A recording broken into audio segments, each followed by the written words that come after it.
जो नमक का किसान हमारा था सब खत्म हो गए। बड़े बड़े बंदरगाह वहां पे बिक चुके हैं।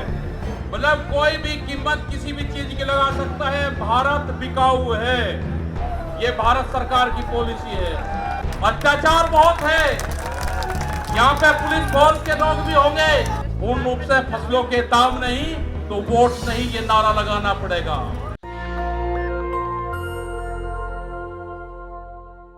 देखो मुद्दा क्या है कि पिछले 9 महीने हुए, 9 महीने से जो आंदोलन देश की राजधानी में कई लाख आदमी दिल्ली को घेर कर बैठे हुए हैं। भारत सरकार ने 22 जनवरी से बातचीत को बंद कर दिया गया है।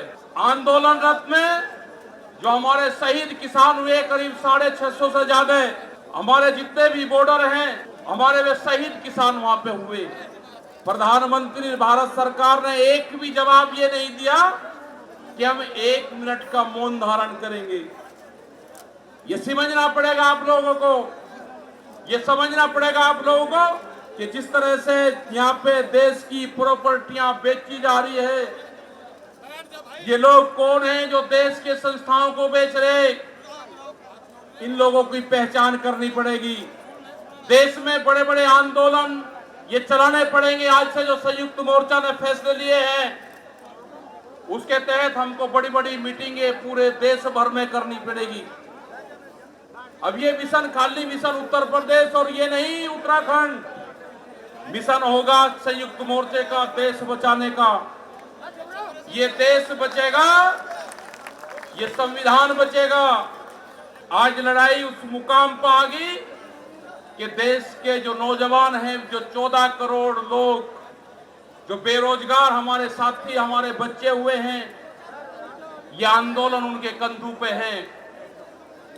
जिस तरह से एक चीज बेची जा रही है, 3 कानून भी उसी का ही एक हिस्सा है। पहला है कि यहाँ पे रेल और हवाई जहाज और हवाई अड्डे बेचे जाएंगे। किसने परमिशन दी? किसकी ताकत है कि देश की प्रॉपर्टियों को बेचोगे? आपने घोषणा पत्र में नहीं लिखा, देश की जनता को धोखा दिया। धोखा नंबर 1।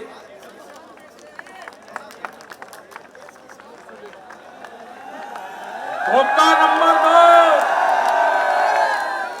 धोखा नंबर 2, बिजली बेचेंगे, प्राइवेट करेंगे बिजली को।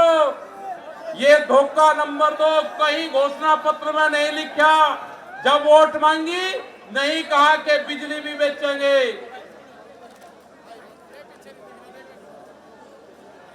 ये सड़क बेचेंगे, पूरी सड़कों पर टैक्स लगेगा और एनएच के आसपास 500 मीटर तक अपनी कोई चाय की दुकान और गुमटी भी नहीं लगा सकता।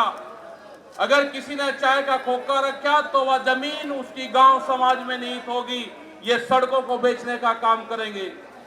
ये देख लेना क्या क्या चीज बिक्री है। ये सेल फॉर इंडिया का बोर्ड देश में लग चुका है।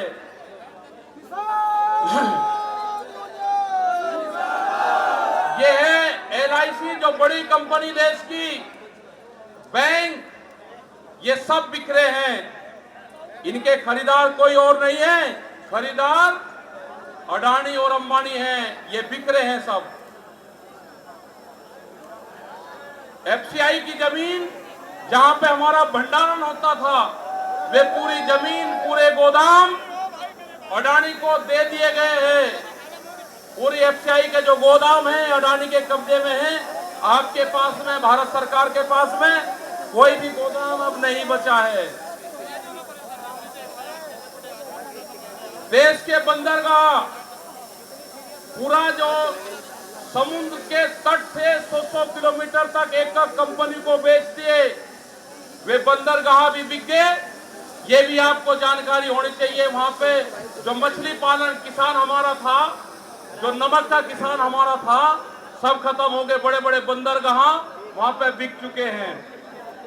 ये जल को बेच रहे हैं। जल का पूर्ण रूप से प्राइवेट कंपनियों को नदियां बेची जा रही है। जो नदियां, जो जल हमारी जीवन रेखा होती थी, उनको बेचने का काम पूरे देश में करा जा रहा है। ये इंडिया ऑनलाइन सेल, मतलब कोई भी कीमत किसी भी चीज की लगा सकता है। भारत बिकाऊ है। ये भारत सरकार की पॉलिसी है। अब खतरे में कौन कौन है?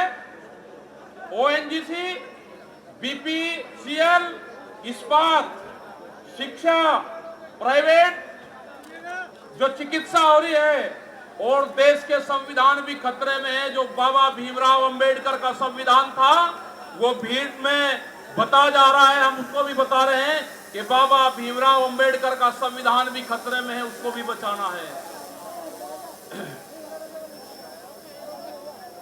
और ये खेती किसानी जिससे ये आंदोलन शुरू हुआ, ये खेती और किसानी भी बिक्री के कगार पे है।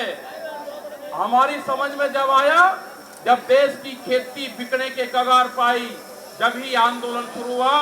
उसके 3 कानून 9 महीने से किसान आंदोलन है वो करने को तैयार नहीं है। आज हालात ये है कि आपका 10 साल पुराना आगे के 10 साल पुराना ट्रैक्टर नहीं चलेगा, वो भी इसी में आता है। आपको बैंक में कर्जा आप दुगना ले लो, आपको बैंक दुगना कर्जा दे देगा। आपको बैंक कहेगा कि गोल्डन कार्ड बना दिया, आप कर्जा ले लो, फसलों के भाव नहीं आपको देंगे। हम जिस जमीन पर आए हैं, ये जमीन उत्तर प्रदेश की जमीन, और जहां पे मुजफ्फरनगर का जो क्षेत्र है ये गन्ने की बेल्ट है पूरी। क्या इन लोगों ने ये नहीं कहा कि जब अगर हमारी सरकार आएगी तो हम 450 रुपए गन्ने का भाव देंगे? ये कोई भाव देने को तैयार नहीं है। यहाँ पे सरकारें पहले भी आई जिन्होंने 80 रुपया रेट बढ़ाया, दूसरे वाली सरकार आई 50 रुपए रेट बढ़ाया। क्या योगी सरकार उन दोनों से कमजोर है? 1 रुपया रेट नहीं बढ़ाया। हमारा 12,000 करोड़ रुपया से ज्यादा आज शुगर फैक्ट्री पे सरकार पे बकाया है। अगर हम मांगते हैं तो कहते हैं जी ये राजनीति कर रहे हैं। अगर ये मुद्दे उठाने राजनीति है तो ये मुद्दे यहाँ के लोग उठाते रहेंगे। हमें बहुत तरह के एलिगेशन लगाए गए। हम 9 महीने से वहां पे हैं, आप लोगों के बीच से वहां पे गए, आप बहुत जिम्मेदारी के साथ में वहां पे छोड़ के आए। पूरा संयुक्त मोर्चा दिल्ली के चारों तरफ है। हम घर नहीं जाएंगे। मुजफ्फरनगर में भी आए तो सिर्फ संयुक्त मोर्चे की मीटिंग में इस मैदान में आए। इस मैदान से बाहर मुजफ्फरनगर की जमीन पे पैर नहीं रखेंगे।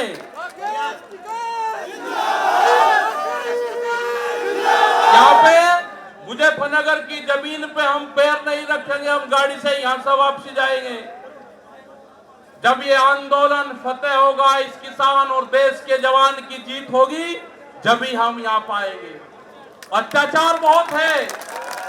यहाँ पे पुलिस फोर्स के लोग भी होंगे।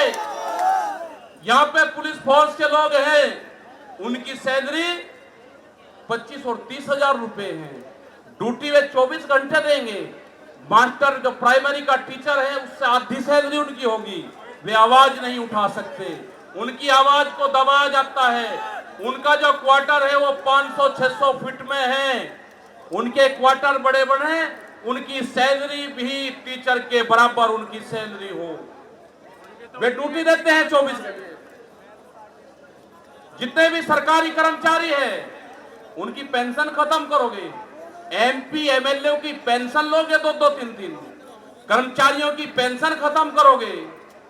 आप देश में प्राइवेटाइजेशन करोगे तो रोजगार खत्म होंगे। हमारी समझ में एक बात नहीं आई, जो बड़ी बड़ी कंपनी 67,000 और 1 लाख करोड़ रुपया सरकार का लेकर भाग जाती है, उन्हीं को ही फिर बड़े बड़े संस्थाएं बेच रहे हैं। वो पैसा कहां जा रहा है? अगर पूरे हमारे संस्थाओं के रेलवे बिक्री है, रेल के 4.5 लाख कर्मचारी बेरोजगार होंगे। मैंने जो सफाई कर्मचारी है उनसे बातचीत करी, रेलवे के या किसी भी नगर पालिका के हो, 5 और 6 हजार रुपए में वे सफाई कर्मचारी वाल्मीकि समाज के लोग नौकरी करेंगे। यहाँ पे अगर ठेका पड़ता होगी तो रोजगार जाएंगे। अगर प्राइवेट कंपनी के हाथ में ये कंपनी आ जाएगी, जिस तरह से रेलवे गई, 4.5 लाख कर्मचारी बेरोजगार होंगे। जो रेडी पटरी के लोग अपना रोजगार चलाते थे, वे 4.5 करोड़ लोग हैं, वे बेरोजगार होंगे। बड़ी बड़ी एमेजॉन जैसी कंपनी आ रही है जो इस देश में व्यापार करेंगी, इस देश में मॉल खुलेंगे, वे हमारे मजदूर भाई कहां जाएंगे? ये उनकी भी लड़ाई है। ये लड़ाई जितनी भी संस्थाएं बिखरी है उसकी लड़ाई है।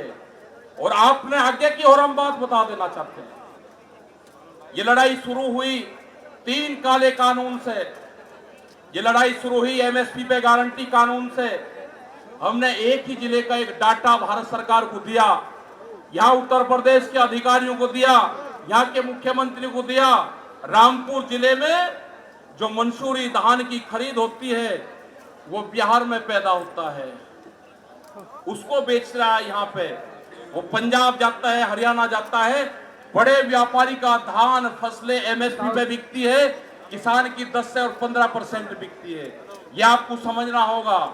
पूर्ण रूप से फसलों के दाम नहीं तो वोट नहीं, ये नारा लगाना पड़ेगा। फसलों के दाम नहीं तो वोट नहीं। जब तक इस सरकारों को वोट की चोट नहीं दोगे, ये दोनों बाहरी लोग हैं, इनको यहां से जाना होगा। अमित शाह, मोदी। नेशनल दस्तक की आपसे गुजारिश है कि अगर इसको बचाना चाहते हैं तो नेशनल दस्तक को सब्सक्राइब करने के लिए रेड कलर के सब्सक्राइब बटन को दबाएं, फिर बेल आइकन की घंटी दबाएं। नेशनल दस्तक को बचाने के लिए बहुत जरूरी है कि हर खबर को शेयर करें, लाइक करें, कमेंट जरूर करें।